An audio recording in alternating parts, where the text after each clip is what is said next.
There are a lot fewer two-parent families. What's worth more, $1 today or $1 tomorrow? Almost nobody gets out of love alive. Prisoners' rights is out of sight, out of mind. Is your brain on God? You ain't ready to There are discussions how as they a thought black family we have to have them. What's worth more, $1 today or $1 tomorrow? What's worth more, $1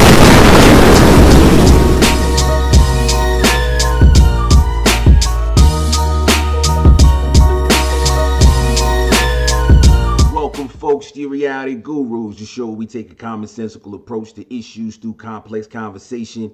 I'm your host, Cleve. Again, folks, if you like any of this content, like, share, subscribe, follow, run to YouTube and check out the Reality Guru show on YouTube and get some of this good content. But you know, I got my fellas here, DB, Anyae, Reality Gurus. What's going on with you gentlemen this Sunday morning? Good, I'm good, man. Everything's chilling. How y'all feel? Good. All right, let's kick this thing off, man. Thanksgiving, or whatever you guys celebrate, or whatever you call it. What's that? The third week in November, whatever that Thursday in November. That's the day that I'm referring to. You know, I ate a lot, spent time with some family, enjoyed myself, and also got to partake in a football game. Dallas Cowboys versus the Redskins.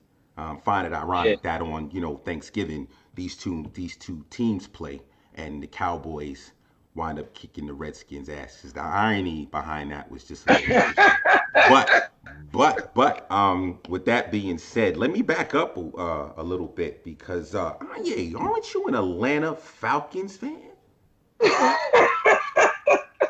I seem to figure out how you conveniently forgot to mention that the Cowboys and the Atlanta Falcons played this year. You didn't even mention it. Yeah, they did. How did that game go, Anya? How did that game go? How did it go?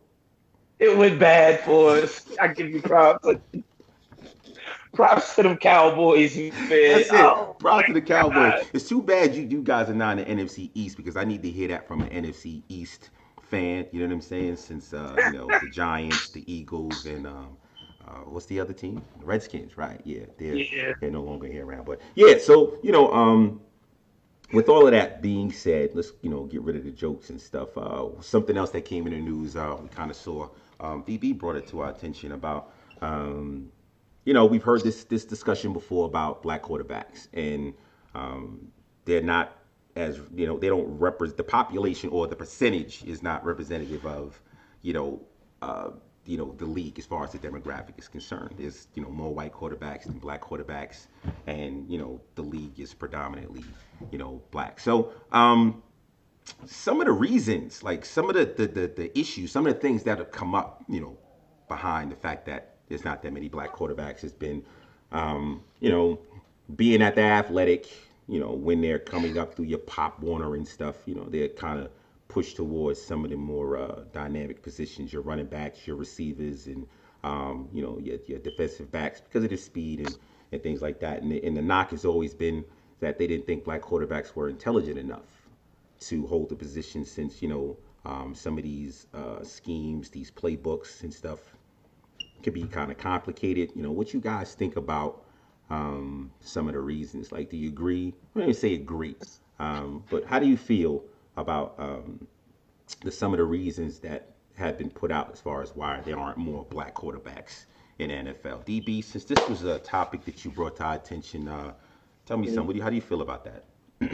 Well, I actually agree with the reasoning about the reason why. And this is a new topic for me. I hear you saying that it's something that I guess is common to people who watch football, but since I don't really watch football that much, it's something that I came across. But reading it and looking at some of the way it transpires, because from what I understand in college football, you actually do have a lot of black quarterbacks. So it's kind of funny to me, like when you start talking about NFL, you don't see that transference. You don't see that basically these black quarterbacks that are in college are going to be black quarterbacks in NFL. To make me wonder what exactly is making that happen.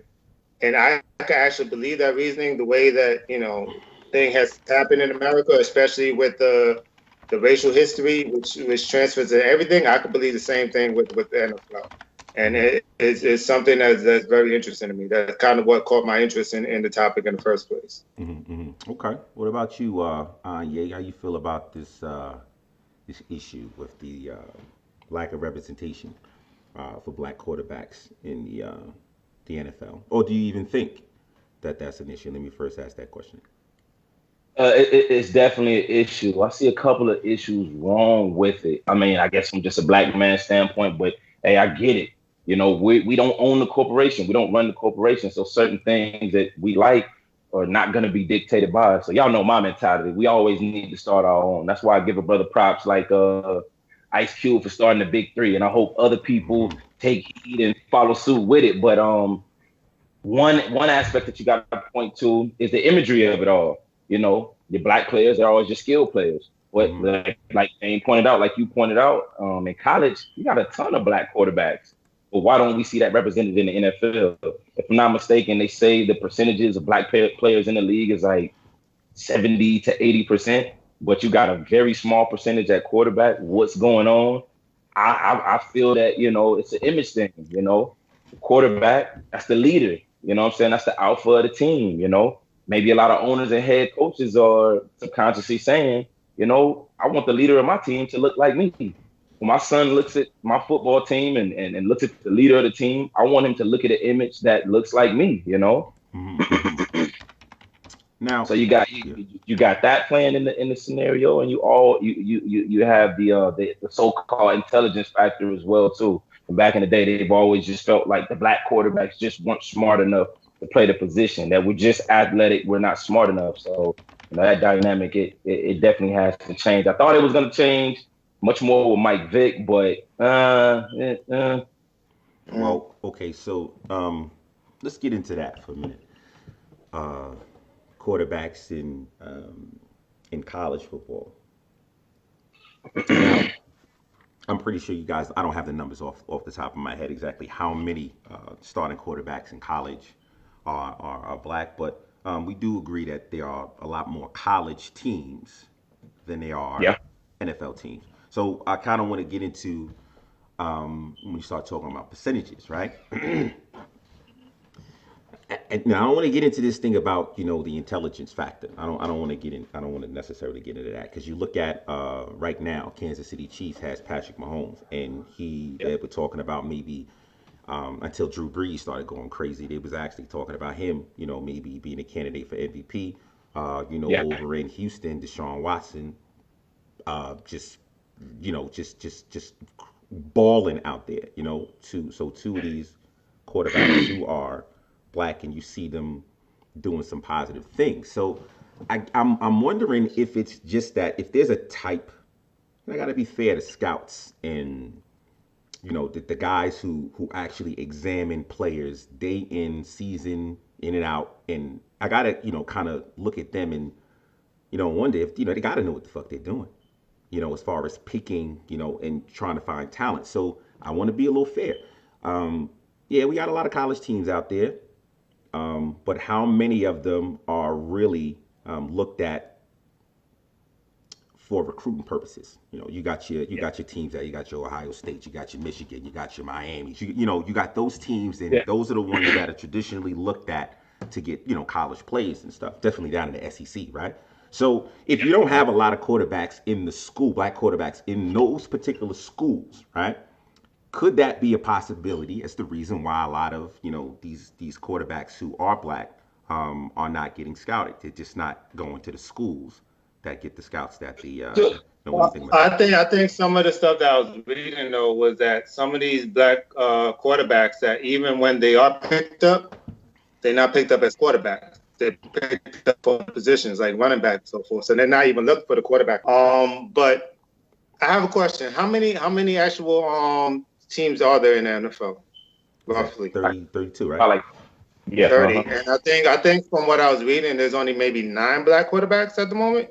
You know what I mean? Which is kind of a small number, like very small number. I think even compared to the amount of teams, which I think is kind of something to examine. But one of the things that I was thinking about, at least as far as the scouts, I think that some of when you are actually scouting, It can be just your outlook on what you actually look for in it. Like, I mean, one of the things I remember, as fact, Jay, I think you brought it up with Moneyball, right? With the Oakland Athletics team, and how they basically use statistics to actually hire people. And one thing that you notice, and actually a lot of other sports started picking up, like basketball and all that, is that one of the things that when you start looking at statistics compared to actual players, you start seeing that you can actually find better players that way.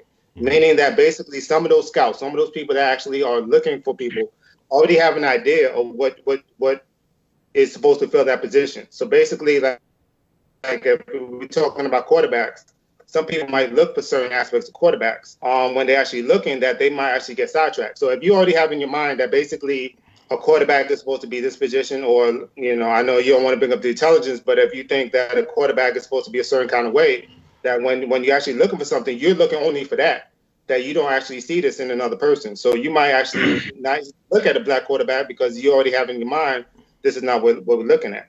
And I think that's the interesting part about it, is that there is already a mind state that goes where actually looking at these players.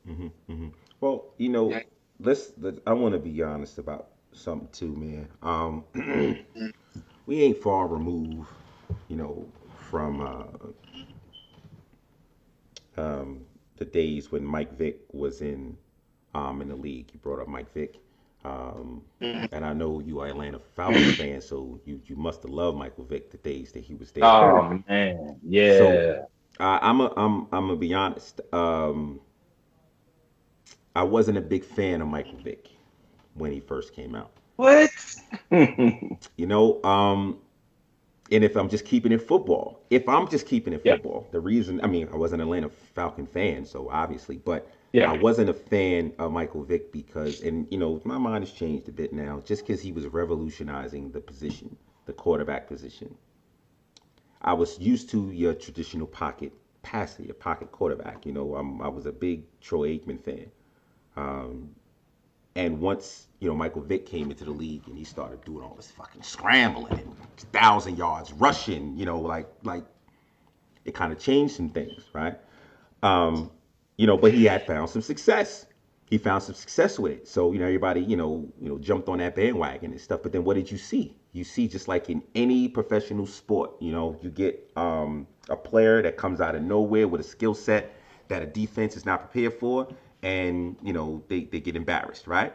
But then they go back to the film room, man, and they start breaking it down, and they figure out, what's going on, and then, as you can see, Michael Vick's his feet, even though that was what was winning his games before, he wasn't winning as much games after that. And then, of course, the dog situation. So I'm bringing this up. How much of this has to do with the fact that, even though now football's changing to where quarterbacks do need to be a little more mobile, they need to be able to scramble a little bit. How much of this has to do with the fact that just, some of these scouts or whatever were just focusing on your prototypical, pocket passing, strong arm, big 6'5", quarterback. You think about some of these, black quarterbacks that have come out. You think about Jamarcus Russell was a bust, right?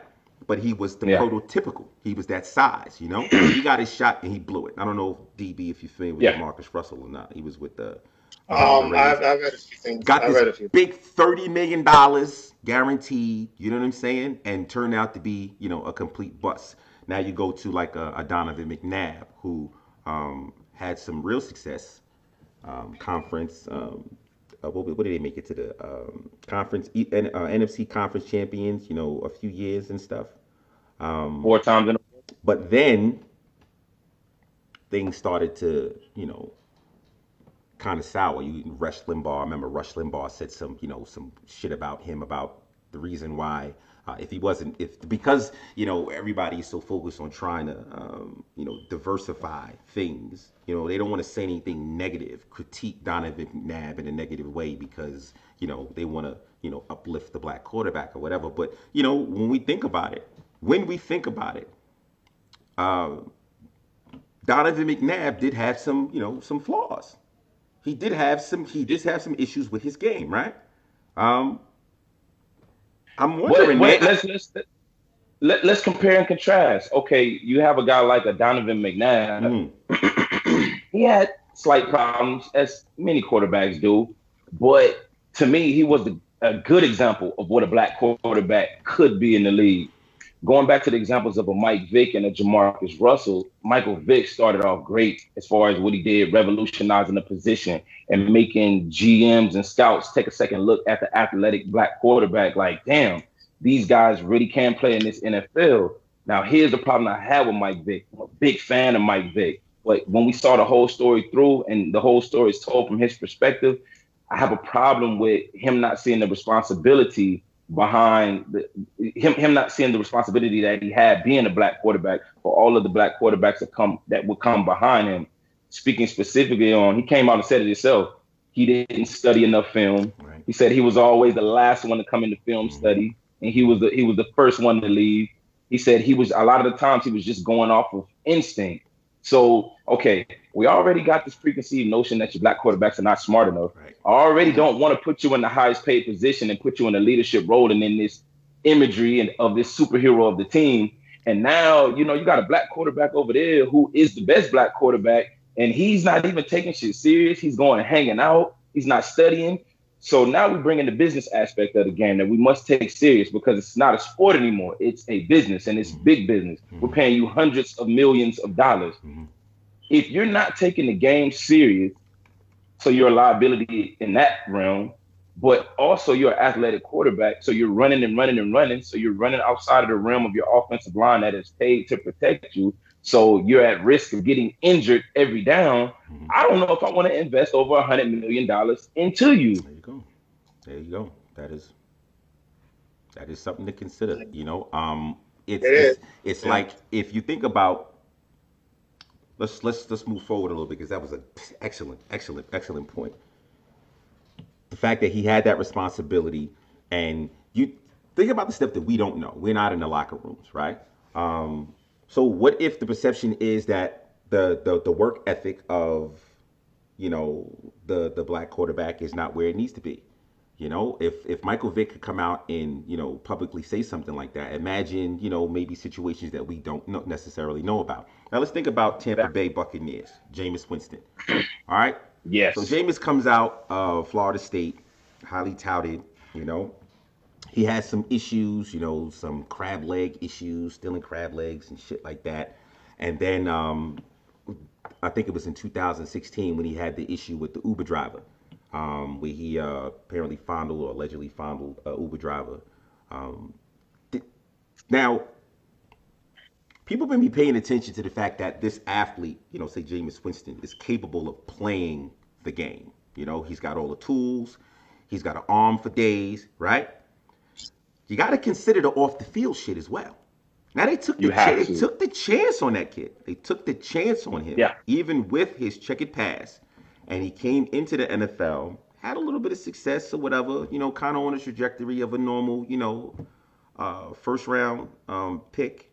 But then you start thinking about the off the field antics. You can't overlook shit like that, And again, about the responsibility. He is just another one of these quarterbacks that was drafted very, very high, given first round money, and it's become an embarrassment, so to speak. So, a lot of that, in my opinion, has to do with the reason why. I think that's why I kind of focus on the numbers, man. Because the fact is, if you have that small amount of representatives, in the game, like it's even harder on those actual players because everything gets scrutinized. Now you are speaking for all black quarterbacks because there's only a few of y'all. You know what I mean? And that's some of the issue because I'm pretty sure a lot of white quarterbacks have issues as well. But since you have so many, it's not that much of a focus. Right. You know what I mean? Right. And that's exactly what I was going to point to. Ben Roethlisberger is a great point from that. He's had a couple of rape cases that they just swept under the rug because he's won a Super Bowl or two and he had the complexion for the protection. Right. But in this conversation, I do want to give props to a Russell Wilson, like you mentioned, a Patrick Mahomes, and even a Dak Prescott, because it seems like these guys kind of learned from those scenarios before, like, hold up. I already got a strike against me because I'm a black quarterback. So imagery is going to be everything. The things that I say is going to be everything. I'm trying to secure the bag, so I have to play this game like chess. So I want to give them dudes props for learning from the examples of a Mike Vick and a Jamarcus Russell. Right, right. Now they're balling. Sean Balling. Watson and Mahomes balling, man. I don't know. Listen, I know NFL had taken a real big hit, financially and shit with all of the stuff stemming around Colin Kaepernick and everything, man. But you know, they got some good things going on, man. I watched that. Did you watch that Chiefs LA Rams game with Mahomes and Oh Goff? my God. So Oh, yeah. again, so now we talking about these black quarterbacks. Mahomes, man, he's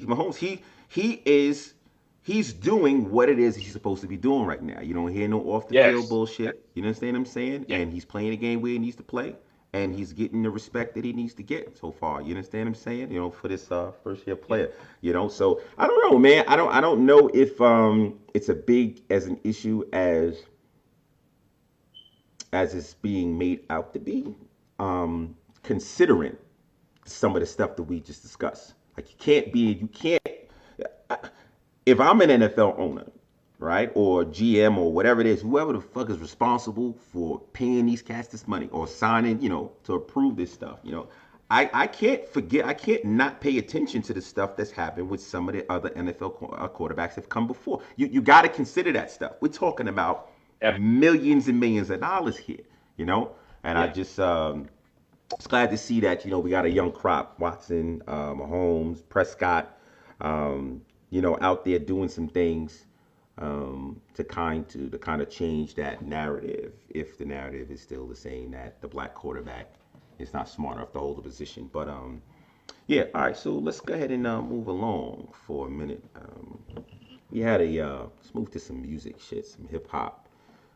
We did have a debate the other day about Drake's position in hip hop history, as far as when you think about. I know it's hard to say top 5 all time. I know it's hard to do that, because different people like different Top 5 things. all time. Top 5. Okay, all right. So let's get into it. So Drake, in your opinion, DB, I don't know if you want to say top 5 all time, but is he at least top 5 of his generation, the generation that he's come up in?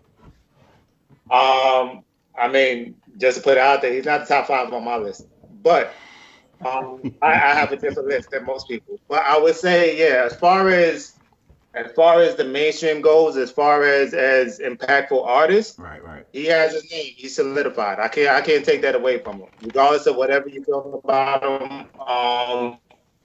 Regardless of what you think his skill set is, he's there. Mm-hmm. He's on top. I think I made in our debate that link that when Sprite, when they did their cans and they put like hip hop artists on there, they had like Rakim, Biggie, and Drake. And this was years ago when Drake was still kind of coming up.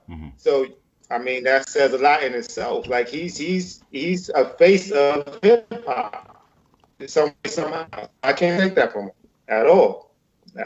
So wait, did you answer the question as to where? Yeah, I said as far as mainstream, like as far as mainstream, he's there. I don't know.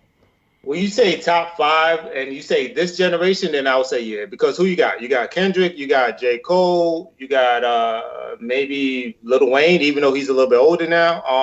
And Drake is up there. You got maybe Nicki Minaj. Like he's at least within the top 10. And I would say he's part of the top 5 because he's stayed relevant throughout these years. Like he's jumped on people's work from all kind of artists, from Kanye to like Migos. Like he's been integral in people's careers where you can't deny him that he's maintained his relevancy throughout the whole year. But then how long has he been out? Maybe like about 10 years now? 11 years, man. 11 years. So he stayed relevant those 11 years. So you can't take that away from him. Okay. So then let's that's interesting you brought that up because you're focusing on relevancy. You're focusing on mainstream, which I guess you're alluding to sales, right? As a basis for him being top 5 of this generation. I didn't hear you say shit about bars though. How do you feel about Drake lyrically though? Lyrically. And this is what I would say. Like when he first came out, I liked him lyrically. Like I thought he was alright. Like I wouldn't put him on my top 10 list, but he was okay. Like I liked his first album. Within maybe the last few years, I haven't felt him lyrically because I think a lot of stuff that he does is become a little bit basic. It's mainly sound. Like he's chasing after sound. So lyrically, I haven't been that enthused with him. Like I wouldn't rush out to go buy an album by him, and that probably died like after maybe the second album. But he came in with bars. He came in with lyrics, and I would give him that. Now I think he alright. He doing his thing. He alright. All right. Enough of the doom and gloom. Yay! Could you please tell the people Drake's importance to this generation and hip hop as a whole? Please, can you please? Man, let me talk to the old school, man. Let me talk to I'm curious, man. Let's get his brother his props, man. Damn. Gotta give it to him. He's coming to bars, 10 to 11 years of them bars, and he's come with 10 to 11 years of dominance. How could we not give props to that? Hip hop has never seen a run this dominant this long. You gotta give props to it. And I know they're gonna kick me over the head and say, oh, you just talking about sales and money. Nah. But I mean, dollars do make sense. But we'll push that to the side. Bro got bars. He got bars. Now, we gotta give a strike against him. He did have the little ghostwriting situation or whatever. But then again, he was a ghostwriter himself for Yeezy at one of Yeezy's highest points. So I just hate the divide in hip hop, man. He's a part of the new era. He's the leader of the new school. As far as his generation, you got to put him number one in his generation. And you know what? Hip hop has always been about criticism. People should be able to criticize somebody for their shit. Like this is not against new artists because I like new artists. But I've always been somebody who kind of not always been into the mainstream. I like underground more. So like I listen to certain artists. Like even in my own generation, when I came up, I didn't fuck with all the artists that came out then. So it's the same thing. Like I don't fully fuck with Drake like that. Like I'll listen to a few things. I just don't fully fuck with him. Like he's I think there's niggas out there in this generation that's better than him. You know what I mean? As far as lyrically, that you saying lyrically. That's okay. So here's the deal, man. This is why. Let's just jump into the ghostwriting thing, for instance, right? Quentin Miller. Apparently wrote, what was that whatever the fucking song was, for him or allegedly. And you mentioned that he wrote for Kanye as well. So what does that say about the whole landscape of artistry and writing and lyrics and stuff? Because first, I hope, this is what I had hoped. When they first accused Drake of having a ghostwriter, I was hoping that they weren't suggesting that someone wrote everything that he's written, because that's how people get that way and ran with it. Get the fuck. First of all, before Drake was like Drake, probably nobody gave a shit about writing any rhymes for him. You understand what I'm saying? Drake made his way to where he was, to where he made, what's his name, Jay Prince's son, and Wayne and Cash Money. Before he got there, who the fuck was writing Drake's rhymes? He was. So I asked the question because I remember listening to an interview with Ice Cube. Ice Cube says at the height of NWA's careers, he was writing the majority of the rhymes for everyone. Yeah. For everyone. And I remember listening to I think one of the dudes, Killer Mike and LP, and they were on a radio show and they were talking about, like, if you really think about it, everybody used to write the rhymes. Big Daddy Kane wrote for Biz Markie. You had RZA wrote for ODB. Like ghostwriting is kind of always been into hip hop. Mm-hmm. So that's not a new phenomenon at all. Right. And then apparently it's supposed to be a strike, checking somebody's credibility. Now, these motherfuckers are busy. I'm not gonna say, me and BB, we used to do our own thing back in the day, right? I've never had anybody write a rhyme for me, right? But I'm not gonna say that I was ever as busy as Drake was either. I was never under the gun with having to produce a project like Drake was either. So I don't know what it is that Dane and I might have gotten into had we been in a situation like that. My thing is, you can't tell me. I would have still bought my shit. I would have still bought my own shit. No, here's all right. I like my. Here's I the would thing. have bought my own Here's the shit. thing. What I'm saying is, when you start talking about being in a position like Drake, where you got deadlines to meet, you got shows to make, travel, you got your fucking regular life, your personal life. We talking about 11 years. This cat has been on this role. So I want to be honest. I can't say that. Like, first of all, fuck the ghostwriting shit. I know Drake has bars, right? So if somebody happened to write a rhyme and he spit the shit, it's probably some poppy shit for the pop charts anyway. It's probably not something that I'm really going to be turning on and listening anyway. You understand? When it came to that real but back to back, you think that somebody wrote back to back for Drake? When it came to the battle, when it comes to battling, you think somebody is writing Drake's rhymes? I'm not gonna take the credit. You can't take any credit. I don't know.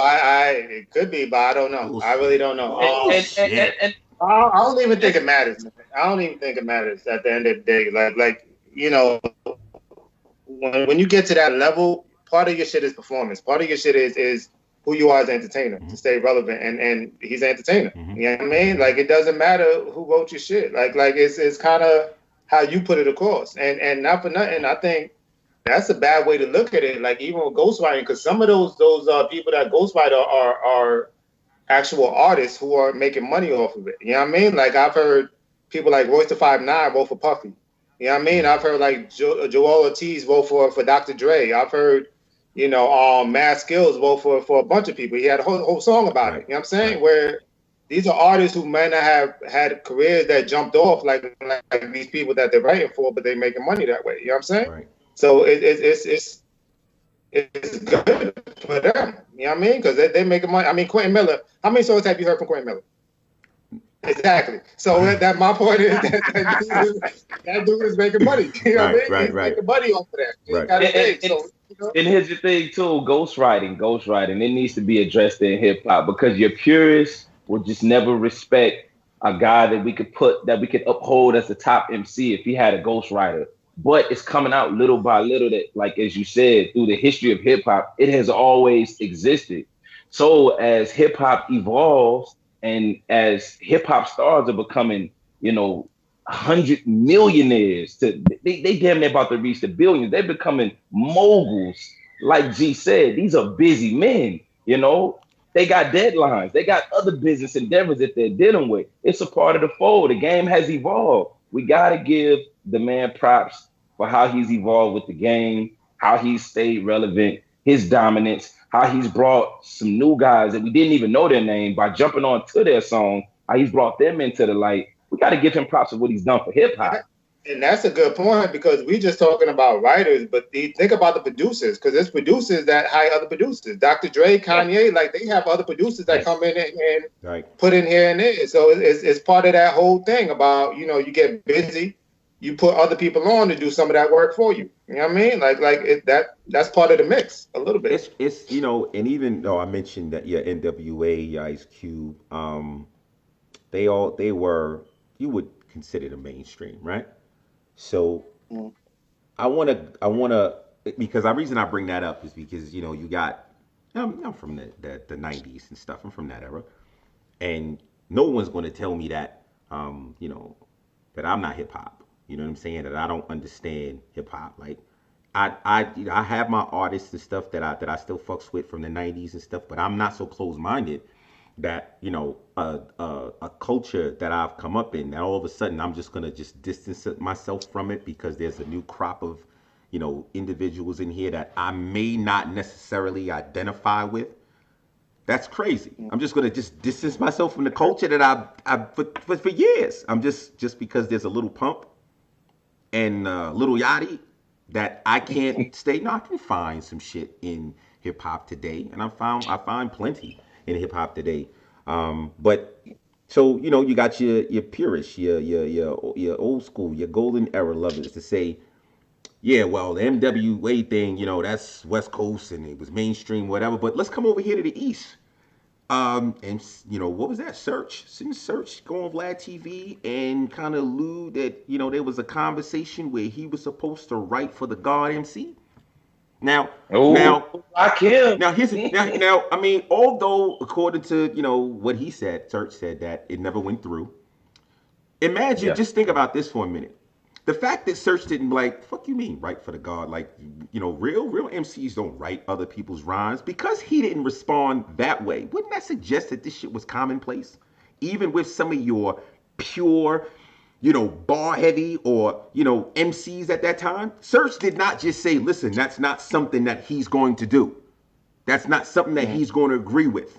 Like, when's the last time somebody asked you to do something that you thought wasn't going to happen anyway, and you didn't say anything about that? Search was really getting ready to write these fucking rhymes until he found out that Eric B didn't really want to fuck with him or some shit like that. That's the way that the story goes, But ghostwriting seems like this shit was more prevalent than we knew about. You know what I'm saying? It's just like now, everybody's talking about it. But I want to ask this, man, since we're still on music. It kind of ties into music a little bit with because I'm big on entrepreneurship, right? And you guys are familiar with that game Fortnite? Mm-hmm. Yeah. Okay, so Yeah. So Fortnite, just Epic Games, I think that's the creator. Epic Games just recently came under fire because of the claim that they're taking these dances, like these dances that come from hip hop, your Millie Rock, your Shoot, your Dab, and they're packaging this stuff up in downloadable content, so that once these kids buy these games, every so often, they'll release a little pack for a few dollars or whatever, and you can get these new skins for your guns or new clothing. And one of these new features is these dances, so you can actually buy this dance. So, after I guess you kill somebody, one of your characters will start doing the Millie Rock and shit. You understand? Or start doing that Shoot. Or and we're finding out that these artists are not getting any compensation for it. In 2017, they say the game actually dropped. And since, it's coming out, it's grossed like $2 billion. $2 billion. And the large portion of that coming from this downloadable content. Now, I don't know what percentage of the content that's being downloaded and purchased is of these dances, but we do know that some of it is. And there's $2 billion that this company's made, and none is going to these artists. So I kind of brought up I wanted to bring this up because when I think of entrepreneurship and I think about what these artists are going through right now, it starts to make me think about, that education. Cats who are out there, talented artists, being able to educate themselves enough to know how to protect their property, protect their interests, their brands, and things like that. What you guys think about, this? I think it's a travesty that Epic Games has made $2 billion, and some of it has come from downloadable content, which contains the choreography or the dances from some of these artists in hip hop, and they're not getting compensated. Who wants to jump on that? DB, what you think about that? I agree with you. I think the way we look at it, we don't see the potential for it, man. Like especially with our culture, with hip hop culture, is that we don't think in the way of marketing. I think about Lil Wayne when he made Bling Bling and that shit became in the dictionary. You know what I mean? Like if he would have copywritten it, how much money would he have actually made? Right. You know what I mean? Right. The same thing with this. Like everything we do is marketable, right? You come up with a dance, it's marketable. You should copyright the dance. When you come up with a new word or new language, you should copyright that shit. When you make music, you should copyright that shit because that could be used in a commercial later on or used in EA Sports. Like all of that stuff is marketable. Like we don't learn how basically to use our resources and to capitalize on it fully. Mm-hmm. I think it's a problem. It's a serious problem for all of us. Yeah, what you think, Chant? I definitely agree with Dane. To take it to another level, we just need to learn our worth. We are the creators of everything, and we have to understand that we're in a capitalistic society. if you're not willing to capitalize off of what you create, someone is sitting back waiting to capitalize off of that. So as Dane said, you need to copyright everything that you create, anything that you put out there that we think is even so minuscule, because we creating every second of the day. Copyright that shit. Own that shit, because someone else is going to take it and they're going to make millions to billions off of that. But the travesty that I see is not what Epic is doing. It's just that we're not learning from history. History has shown us this time and time again. Why are we not learning this, or why are we not educating the youth about such, that this is business? When you put this dance out there, they're going to pick it up. They're going to capitalize off of that. So you better own that. So we got some learning to do in our community. Yeah, they're looking. And you know, it's funny. I just thought about like Jennifer Lopez. I don't know if y'all remember when she first came out, how she put insurance on her booty. Right. Because she know that people was putting interest on that. So she was like, I'm gonna protect my asset, literally. You know what I mean? Like insurance on it.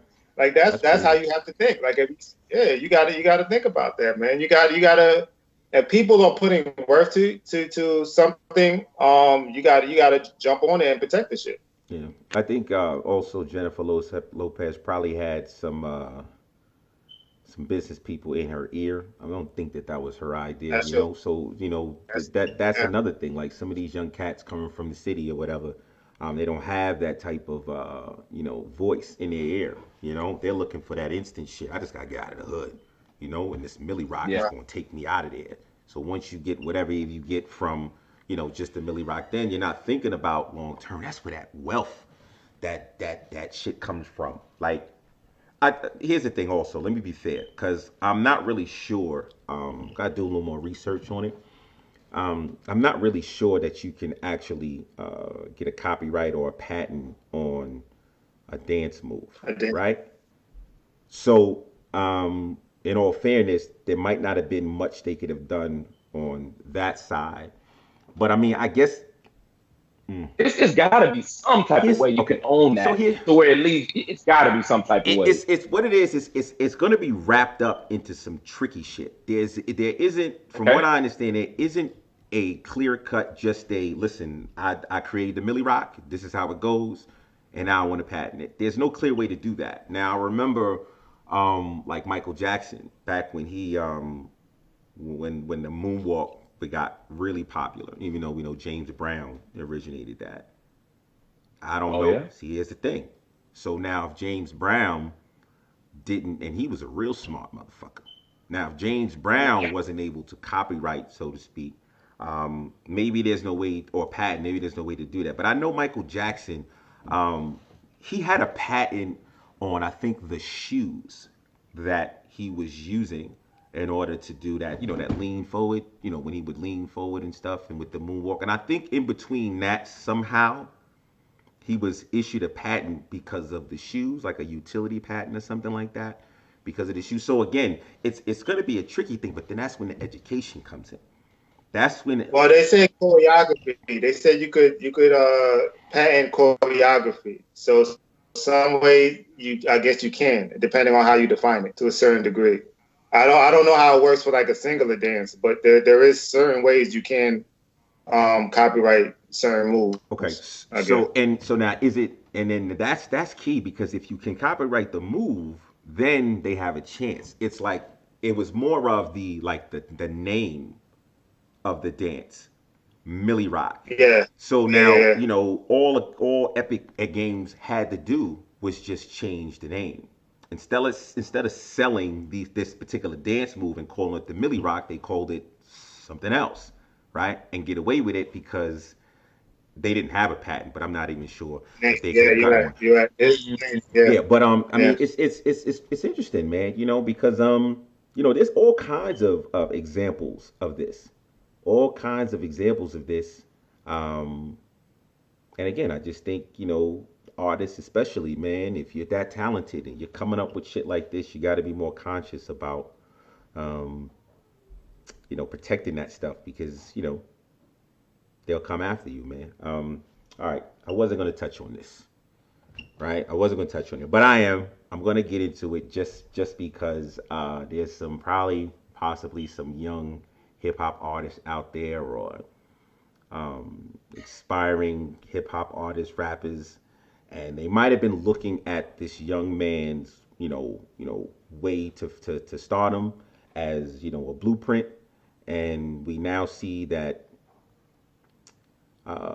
it might not be a good idea. Tekashi 6ix9ine, and his manager, or makeshift manager, Shoddy, a couple other members from the Nine Trey gangsters. They've been arrested, man. Federal indictment, racketeering and drugs and violence and guns and all kinds of stuff, man. And we've been watching this kid for the last year and a half, just troll all over social media and stuff, and get all kinds of likes and everything. He's not threatening, but telling everybody to test his gangster. He lets his nuts hang, and going across the country, or let's say on social media, just antagonizing as many rappers and people and stars as he possibly can. And he got famous because of it. He got famous because of it. But as you can see now, all of that shit comes at a price. Dry snitching on himself, online, showing videos of him having arguments with certain individuals, and then these individuals later on, either having harm come to them or people that they're close to come to them. I'm wondering, man, does any one of you guys have anything, to add to this Tekashi 6ix9ine, situation, man? I have never seen any fucking thing like this, man. I had never seen anything like this, man. And to see it come to a screeching halt like this could have been kind of predicted. But I'm kind of wondering if even with that, some of these young artists out here, may want to do that shit anyway, like take the risk. What do you think? Man, you got to. Yeah, go ahead. Yeah. Go. Oh, and I was just gonna say, I mean, you got a few guys that may take heed and move a little bit better, but let's be real, most of these young dudes, they not. They just ready to take that spot that's voided right now. And this is the situation that we're placed in when you got youngsters dealing with poverty, and they like, man, I ain't trying to work no job, I ain't trying to run my own little business. I'm trying to get rich and rich right now. And if that's the blueprint of how you get rich, man, that spot is free. I'm trying to take that spot. And that's why it's so important for the OGs that's around to advise these young dudes. It's obvious that Tekashi didn't have a great counsel around him, or the older dudes that was around him were just steering him astray, which was fucked up because he's a young dude. It seems like he has a good heart. He's full of energy. I love that energy. The energy certain parts of the energy kind of remind me of Pop. Certain parts of the energy kind of remind me of 50. But we could definitely see that he was, just led astray, on the business side, what I'm saying, on the maturity side, on the responsibility side. In New York, we just saw the whole Bobby Shmurda thing play out.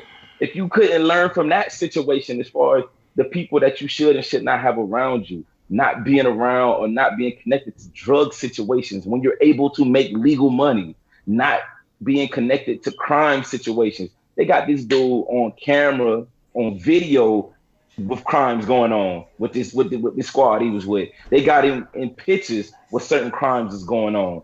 As they say, when the feds is coming after you for Fed time, they done crossed their T's and dotted all their I's. They have a very high conviction rate. So I mean, it's crazy to see how this thing is going to even turn out. Let's just look back just 1 year ago. He's just a year old into his career, and it's possibly over that quick. So you work so hard to get to this point for it to be stripped away from you that quick. An opportunity that could have helped your community and your family, and now it's gone because of decisions. Yeah, PB, go ahead, man. Yeah, I was actually going to jump on the leadership aspect, mainly because I feel that's the bad part. Like, money doesn't equal a mature mentality. You know what I mean? The fact is that that the funny thing is that he actually even had people warning him. From what I understand, he had people like Fat Joe and all that reaching out to him, like they coming after you, but he got people on his own corner that he's feeding after. I'm kind of wondering, like, if some of that has to do with the culture in itself, like the fact that we glorify this stuff to the fact where we feel like we have to play a certain role in order to actually, really speak about it and be about it. You know what I mean? Like, it's do we have to portray ourselves as a gang member and actually, really be a part of it? Because like you said, this kid was living this role for a long time. The whole year or two that he was actually out, he's there trolling people. He's there, putting himself in situations that he doesn't have to be at all. And then you have people on the side of him that mind you, he's young, but you are in a leadership position. You're in a position where you're not just benefiting yourself only, you're benefiting the people around you. And they are sacrificing all of that for what? You know what I mean? Like it's sad. It's really a sad thing, which unfortunately, when it comes down to it, like we have so many situations. We have even like a situation where was Extension, who was supposedly trying to better himself, who didn't even have the opportunity. And you have these people here that are living now that have the opportunity and are wasting. You know what I mean? And it's a sad thing to see. It's really a sad thing to see. Yeah. It's interesting you mentioned the whole Fat Joe. There was a video out there where he was, I think it was his podcast, and he was sitting down with Tekashi kind of going through it. But, I kind of chalk that shit up to just an old motherfucker trying to tell a young motherfucker, something and him not wanting to hear nothing. You understand what I'm saying? Tekashi is at the point age-wise where, nobody can really tell him much. He's a grown man at this point. You understand what I'm saying? Like, long gone are them days where you could wait till a cat's 18 years old and still think you can affect some real change, especially if you weren't doing it from a tender age. You ain't just gonna grab a cat 21 years old and, he ain't never had no positive influence. His father was killed when he was young, right? Grew up in poverty, You think you're just gonna tell him, to stop doing what he's doing after coming from, that poverty situation to now being a multi-millionaire? Well, I'm not sure what his bank account was, but you would think if he's not a multi-millionaire, then shit, somebody got fucking rich. Somebody got rich off of this kid. But, he was an international star, hottest thing in New York. What was it, 10 for 10, 11 for 11, as far as singles that went on, that charted on the billboards, doing things that nobody had done. You think sitting down and telling him that, you're doing the wrong thing and, they're coming after you is going to change when he's seeing all the success? I mean, I don't disagree, but I think that's part of some of the issues, man. Like, I think the fact is we see that disconnect all over. We see the disconnect between the older generation and the younger generation where there's a lack of guidance there. You know what I mean? And I think that is unfortunately some of the problems. And I don't disagree with you, but that's something that we need to check and try to get in order. And to add on to that, Dane, I mean, this is an indictment on him somewhat because, he is an adult. There is some self-accountability, but it's also an indictment, just like you said, on the older generation. That man, hey, he didn't have his dad. His dad died. So it's up to other older OGs from within his community, older men in his family to step up and play that leadership role to this young man's life. And not just to the young man who could possibly become a star and benefit you financially, with any young man in your community or in your family. If that void is there where he doesn't have that positive male figure and you are that, be that for him. We can't just look at, oh, well, this is my child. I'm going to be that for my child. Nah, you need to snatch as many of these young dudes up by the collar as you can because you could be saving a life. Mm-hmm. So we have to see the bigger picture in all of this because if we don't snatch them up, the police is going to snatch him up. If we don't snatch him up, the industry is going to snatch him up. And then we have a situation as such as we say, damn, look what happened before our eyes and look at what we did or didn't do. And look how many people he's influenced. Like I said, there's people that learned the lesson from him, but there's people that don't give a fuck and is ready to take his spot and be the next Tekashi, even worse than Tekashi because they glorifying it. And the funny thing is, did y'all see the Igbo part where he was talking about it? The Igbo video? Yes. Uh-huh. And it was weird because I don't know how true it is, but the part where he said he got I guess an email or something from NYPD, right? Yeah, and how they were saying that basically they foresaw this. It was like basically by the end of the year he's either going to be dead or in jail, right? This was something that a lot of people saw. that makes it even worse. That you could see this man's fate by his actions. You know what I mean? Where it goes back to again just the people around him. Like how does not somebody stop him? How does somebody in your team be like, yo, you gotta back up and realize where you at? Yeah, part of that, You know what I part of mean? that might be due to. Sorry, yeah, but just to answer DB, part of that might be because along with NYPD saying that by the end of the year he'd be dead in jail, they also said that the reason why they picked him up when they did was because they had got word that they were going to kill him. His own team was going to kill him. So to answer your question, it's a possibility that nobody is saying anything in his circle because they were using him, they're exploiting him, and they're getting rich off of him.